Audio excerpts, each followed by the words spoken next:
حضرت نعمان ابن بشیر رضی اللہ تعالی عنہما روایت کرتے ہیں کہ رسول اللہ صلی اللہ علیہ وسلم نے ارشاد فرمایا، جن چیزوں سے تم اللہ کی بڑائی بیان کرتے ہو ان میں سے سبحان اللہ، لا الہ الا اللہ، الحمدللہ ہیں۔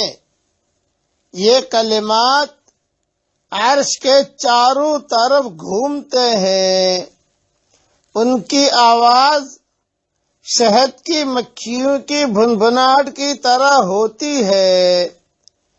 اس طرح یہ کلمات اپنے پڑھنے والے کا اللہ تعالی کی بارگاہ میں تذکرہ کرتے ہیں۔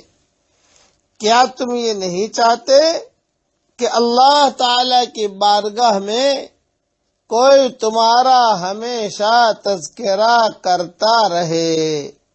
یہ حدیث ابن ماجہ میں ہے۔ میرے ساتھ پڑھ لیجئے، سبحان اللہ، لا الہ الا اللہ، الحمدللہ۔ دیکھیے میں نے پڑھا، یہ کلمات سیدھے عرش تک پہنچ گئے، چاروں طرف گھوم رہے ہیں، اور ان کی آواز بھی شہد کی مکھیوں کی بھنبھناہٹ کی طرح ہے، اور یہ کلمات خود اللہ تعالیٰ کی بارگاہ میں میرا تذکرہ کر رہے ہیں۔ یہ مجھے یقین ہے۔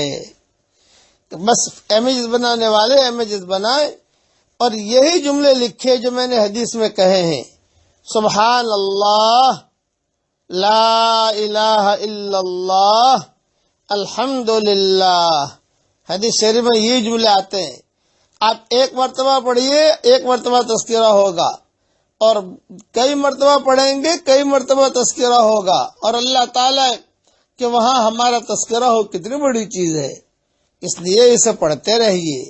امیجز بنانے والے امیجز بنا لیں، اور جو ہے اس کی سرخی یہ لکھ دینا کہ اللہ تعالی کے دربار میں ہمارا تذکرہ ہو، یا اللہ کے دربار میں ہمارا تذکرہ ہو، یہ کتنی بڑی چیز ہے، یہ کتنی بڑی سعادت ہے ہماری۔ اس لیے یہ کلمات جو بھی پڑھے گا، آپ کے گھر میں جب میرا یہ سبق پہنچے، آپ جب سنیں فوراً پڑھ لیجئے، تو فوراً پڑھتے ہی آپ کا تذکرہ آسمانوں پر ہوگا، آپ کی بیوی کا تذکرہ ہوگا، آپ کے بچوں کا تذکرہ ہوگا، جو پڑھے گا اس کا تذکرہ ہوگا، چلتے چلتے پڑھو گے آپ کا تذکرہ ہوگا۔ پڑھ لیجئے ایک مرتبہ، سبحان اللہ، لا الہ الا اللہ، الحمدللہ، سبحان اللہ، لا الہ الا اللہ، الحمدللہ۔ اللہ تعالی ہمارے اس پڑھنے کو قبول فرمائے، اور اللہ تعالیٰ اس پر عمل کرنے کی ہمیں توفیق عطا فرمائے۔ آمین آمین۔ والسلام علیکم ورحمۃ اللہ وبرکاتہ، وآخر دعوانا ان الحمد للہ رب العالمین۔